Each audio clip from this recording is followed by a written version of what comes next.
Samantalang mga baradong estero at kanal ang itinuturong sanhi ng pagbaha sa Metro Manila. Ang ugat nito, mga basura na ang karamihan ay mga plastik na itinatapon lang kung saan-saan. Kaya ang lungsod ng Makati, ipagbabawal na rin ang paggamit ng plastik simula sa June 20. Nakatutok si Susan Enriquez. Ang Marikina City ang isa sa mga pinakanasalanta ng hubagupit ang bagyong Ondoy noong 2009. Higit sa mga ari-ari ang nalubog sa baha, marami rin ang namatay. Isa sa mga sinisisi sa pagbaha, basura. Kaya Nobyembre noong isang taon, ipinagbawal ang paggamit ng plastik sa mga grocery, tindahan at palengke sa Marikina. Every time na flood, laging tinatanggal plastic. Ang plastic kasi hindi siya masama but ang masama yung nagdi-discard.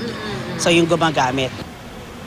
Ang Makati City, bagamat hindi binabaha ang malaking bahagi, magpapatupad na rin ng total plastic ban simula sa June 20. Ibabawal na ang plastic sa mga palengke, tindahan, mga supermarket at iba pang establishmento. Ang lalabag, pagmumultahin ng 1,000 piso at posibleng makulong ng hanggang 30 araw.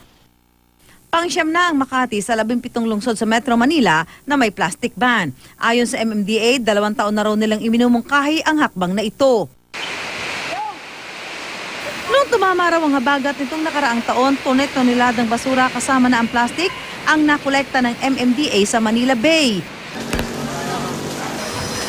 Kaya bago magtagulan, nag-iikot na ang MMDA sa mga lugar na bahain para linisin ang mga estero. Yung mga magulang, yung pambalot ng sandwich, hindi na rin siguro plastic, pwede naman yung biodegradable. Susan Enriquez, Nakatutok, 24 Oras.